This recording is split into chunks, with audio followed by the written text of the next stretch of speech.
What's going on, everybody? It's Cody. Welcome back to the channel. The final WNBA main slate here for the regular season. We got 5K to first, all 12 teams on the slate.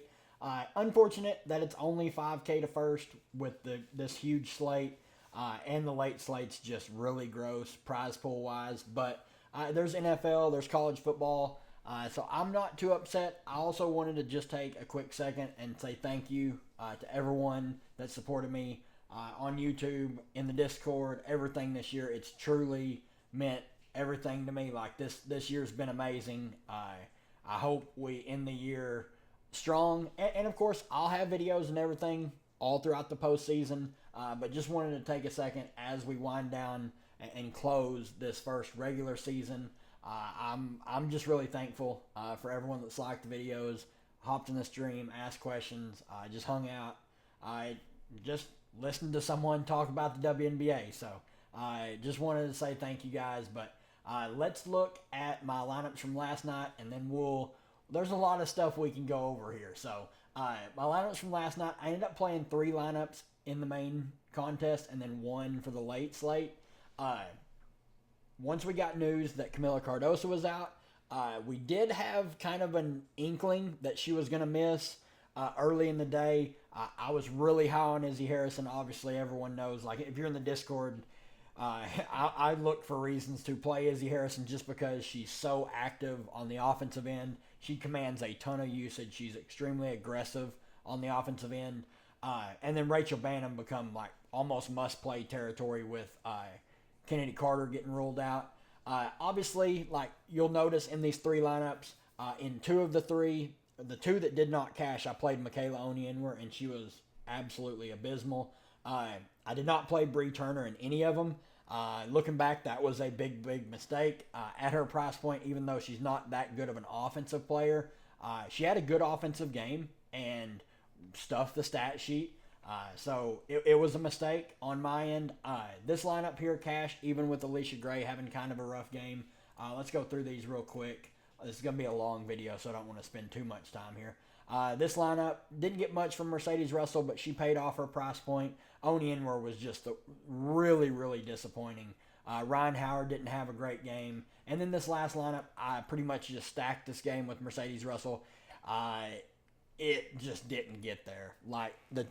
Tina Charles and Izzy were good. Had I swapped Wnba and Bree Turner, I might have cashed and then bumped up Mercedes Russell to somebody, but I wouldn't change anything. I was happy with these 3 builds, so I'm perfectly content with those. And then on the late slate, I did play BG, but she smashed in the first half. Well, it was well on her way to a big game, even if her minutes were going to be limited. She was just dominating. Thankfully, though, she got thrown out because we bet under her points prop. So got bailed out there because she was just smashing. But I still cashed. Her getting tossed did help Sophie and Natasha Cloud get more usage on the offensive end. So both of them got there mostly because of that. So perfectly fine with that. Ended up slightly down on the night, but it is what it is. We had some big winners in the Discord. Somebody took down the $5 contest and finished 5th in the big contest. We had someone finish top 6 on Underdog, and then we had someone take down the Underdog late slate. It was a huge night for the Discord, and that makes me happy, even if I lost money. Like, as long as my people are winning money, that's all I care about. My time will come. I'll make my money somehow, some way. Anyway, the only game that's not posted up here is the Sky and the Sun. Obviously, the Sun are never posted on DK Sportsbook. The Sun are 13.5-point favorites. The over-under is 153.5. Then we got Atlanta at New York. Atlanta's a 1.5-point underdog, over-under of 160. Indiana at Washington. Washington 3.5-point favorites, over-under 164.5. LA, Minnesota, 3.5-point spread, over-under 155.5. Dallas at the Aces, 8-point spread, over-under 176.5. Seattle at Phoenix, 2-point spread, over-under of 161. So let's kick it over here. I want to spend more time on this because there's not a lot I can really break down for this team by team because there's so much uncertainty. It's just going to be something you just have to be around your phone. You have to be prepared to make pivots, and you probably need to be in the live stream just because it could get chaotic. So the Liberty are locked in to the number 1 seed. Their starters will be key. We already got news that Minnesota is resting Navisa Collier and Kayla McBride. There might be more to come from that, but New York has not announced they're resting anyone. If they don't, I would imagine their starters probably only get 1 or 2 rotations, probably don't see the floor in the second half. But this is the thing we need to talk about. So Connecticut, 1 game ahead of the Aces. If Connecticut was to lose and the Aces were to win, Aces would jump to the 3 seed. Now, if we kick over here, Connecticut plays at 6 and the Aces play at 9. So it's something we're going to know. Like, Connecticut wins, they've locked in the 3 seed. So then the Aces could rest some of their players. Like, Asia maybe only plays the first half rather than normal run. So that's something we need to keep an eye on. Seattle's locked into the 5th seed. They're not moving anywhere. Look for them to pull back minutes on the starters. I'm not expecting Joel Lloyd or Ezzy Magbagor to play. And then they may rest other players. Indiana. Another thing, guys, look at these odds. Obviously, I can't bet on the sports books, but I can still look at the odds. So Atlanta is a 1.5 point dog. I really like that spread for Atlanta. Atlanta has to win this game to make the playoffs.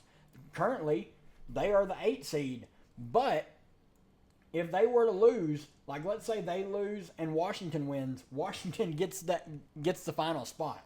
So there's a lot still on the line here. I like Atlanta plus 1.5. Look at this line. Indiana is a underdog to Washington. That tells me that Indiana's resting players. They're going to rest players if they're an underdog to Washington. The Sparks Lynx game, obviously that right there, we already got news that Fee and McBride are out, so that spread is tightened. Dallas and Las Vegas is still a big spread. Then Seattle and Phoenix is close. But there's a lot that we need to talk about here that will iron out like once the slate gets a little closer, once we see who's sitting, who's playing, who might be resting. It's a lot of stuff that's just up in the air, so there's not a lot I can really answer here, but I'll do my best. I know Chicago's going to be playing. Like, obviously, Camila Cardoso already ruled doubtful to play for the finale. Kennedy Carter, questionable. Don't expect either of those two to play. So if both of them are out, I imagine we see, once again, Lindsey Allen, Rachel Bannum, Oni Enwer, Bree Turner, and Izzy Harrison as the 5 starters. And they're just going to play big minutes. Like, if we click over here and look at what they just had to play, Oni Enwer, 34 minutes. Bree Turner, 33. Izzy Harrison, 32. They barely played. Like, Dana Evans, 10 minutes off the bench. Kayla Davis got dusted off. Played 13 minutes, mostly because Oni Enwer and Bree Turner were in massive foul trouble. Kayla Davis, 13 minutes, 0.75 fantasy points in 13 minutes. Woof. Mariah Jefferson, 9 minutes. So really not a lot to like for their bench. It's really just going to be the 5 starters that I'm going to have interest in. Izzy, Oni Enwer again, Allen, Bannum, and Bree Turner. If Kennedy Carter's out, I fully expect Cardoso to miss. It's the same shoulder that gave her issues at the start of the season. So it's pretty dicey. I'm not expecting her to play. Then on the Connecticut side, it's really just kind of a wait and see. I imagine they're going to play their starters. I mean, they technically have to win. So I imagine their starters play at least the first half, maybe a rotation into the third quarter, just kind of see what the score looks like. They may try and pull back a little bit of minutes on them, but this game is still somewhat important to them, so their starters plus Mabry all look fine. Not really interested in any of the bench players for that team. Then Atlanta, like, they have to win. This is pretty much a playoff game. Could be a playoff preview of them against New York. I do not expect New York to want to show them anything, especially, like, if this is going to be the postseason series, obviously, like, New York will absolutely crush them in the postseason, but I don't expect their starters to play very long at all. As for Atlanta, I'm expecting their starters to play a ton, as we saw here. Naz Hillman down to 26 minutes. They did tick up a little bit of minutes for Nia Coffey. Ryan Howard, 33 minutes. Canada, 33. Alicia Gray, 33. Tina Charles, 32. Fully expect that or maybe a little bit more just to make sure they get that 8 seed. They really need to win to guarantee that 8 seed. So all 5 starters firmly in play. Really just like the top 4, though, because on a slate like this, salary is not going to matter. You're going to be perfectly fine leaving a lot of salary on the table because you don't have to play all the studs. So then on New York, it's a lot's up in the air right now. If their normal starters get the start, and they don't rest anybody, it's really hard to like anyone because they're all going to pull minutes from each other. But if starters start to miss, obviously we'll get some value creeping in that could play full games. Like if they were to rest Jonquel Jones, Baby Sobley would look great. If they were to rest Stewie, it would mean a bump to like Phoebich or Thornton or Burke. So a lot needs to be decided on this. Don't know much on New York yet, but I imagine we'll definitely have it before the stream tomorrow. So, and then I'll be talking in the Discord all throughout the day tomorrow as well. On the Indiana side, like I mentioned with these odds, 3.5 point underdogs, I'm expecting them to rest some players. Otherwise, that's just an error line. Caitlin Clark could rest. She's played every game. She's played big minutes all season. They can't advance in seeding. They're locked into where they're at. So not a lot of interest here on this team. If they start resting players, it might open up some value, but if they run their normal starters, I just don't see them getting there. I just don't see them playing normal run. They have no reason to whatsoever. So wait and see approach with Indiana, just like with New York. On the Washington side, this game does matter to them. I do want to bring this up. Like here, they played the Liberty. They've been running their bench a lot lately. It's just how they've been doing things. Sikakone, 23 minutes off the bench. Melbourne, 14. They even dusted off Sug Sutton for 9 minutes. Samuelson, 21. SWK, 21. 18 for Dolson. 19 for Sykes, who got hurt. She probably would have come in for a little bit of a rotation in the 4th.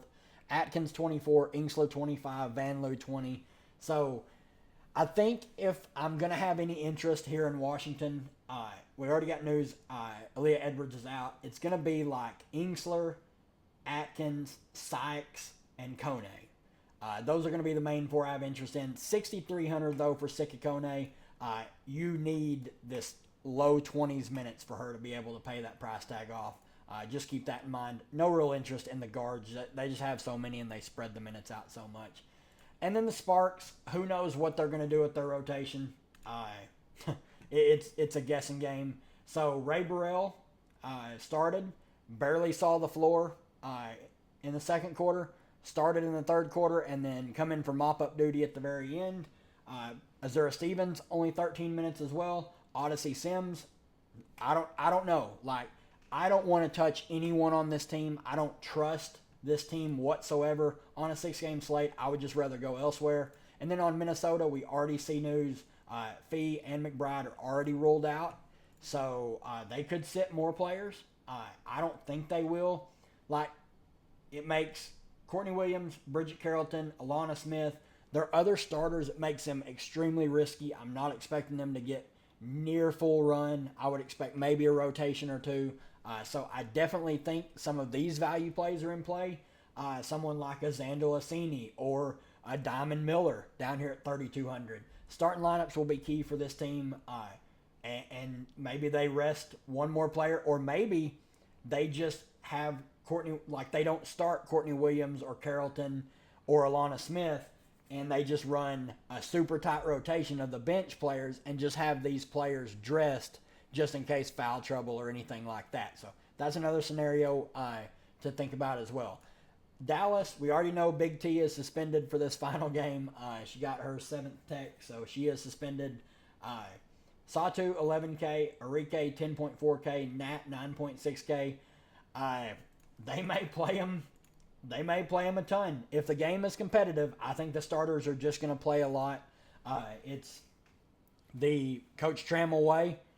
Natasha Howard last game 34 minutes, Big T 28, Arike 38, Satu 37, JC Sheldon 30.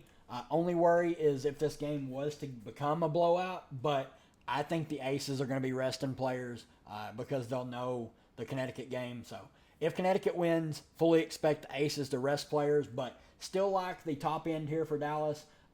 I'm not really interested in paying $6K for JC Sheldon. I think Kalani Brown looks amazing at 4,700 with no Big T. She should play high 20s minutes, and then they'll just play Natasha Howard as a small ball 5 the rest of the time. On the Aces side, really just depends on this Connecticut game. We'll know before tip.